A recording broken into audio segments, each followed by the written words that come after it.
ओम शांति। कैसे हो आप सभी? उम्मीद करती हूँ परमात्मा के आशीर्वाद से आप सभी बहुत अच्छे होंगे। कैसी लगी आप लोगों को गरिमा की ये स्टोरीज, उसके परमात्मा से जुड़े हुए ये एक्सपीरियंस? आशा करती हूँ कि संस्कार और उसकी मम्मी के एक्सपीरियंस की तरह आप लोगों को गरिमा के एक्सपीरियंस भी अच्छे लगे होंगे और उनके एक्सपीरियंस से जो सीख मिलती है उन्हें यूज़ करके आप भी परमात्मा का साथ महसूस करके अपने जीवन की नैया उनको सौंप चुके होंगे। आज की स्टोरी गरिमा की स्टोरीज का लास्ट पार्ट है। संक्रांति के दिन की बात है। कुछ घरेलू समस्याओं के चलते आज फिर गरिमा की मम्मी की तबीयत अचानक खराब हुई।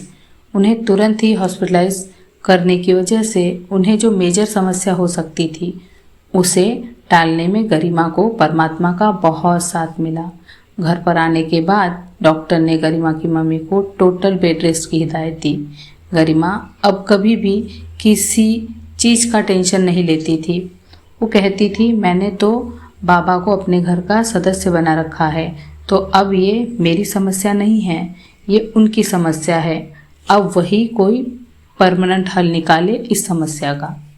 गरिमा की मम्मी बेड रेस्ट पर थी तो उन्हें देखने वाले मेहमान रोज ही आ जा रहे थे। मेहमानों की बातें गरिमा की मम्मी के दिल को और ही कमज़ोर बना रही थी, क्योंकि उनकी व्यर्थ और निगेटिव बातों का उन पर भारी असर हो रहा था। ये सब गरिमा देख रही थी। उसको ये भी समझ में आ रहा था कि ये सब जो व्यर्थ और निगेटिव चिंतन है, ये अगर मम्मी से दूर हो जाए तो वे अपने पांव पर वापस खड़ी हो जाएंगी। तो उसने परमात्मा का साथ लेकर सभी मेहमानों को प्यार से ही उनके घर रवानगी दी और उन सबको यकीन भी दिलाया कि वो अकेले ही मम्मी की देखभाल अच्छे से कर लेंगी।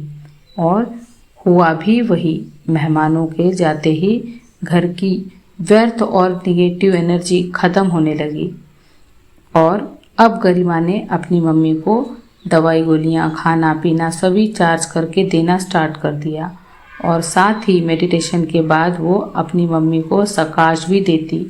इसका ये रिज़ल्ट रहा कि कुछ ही दिनों में उसकी मम्मी चलने फिरने लायक हो गई।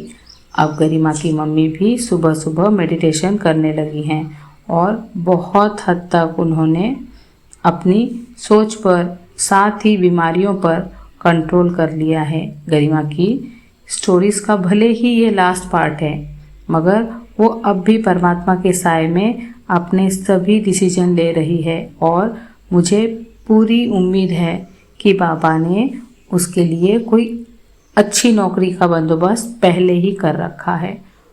ओम शांति।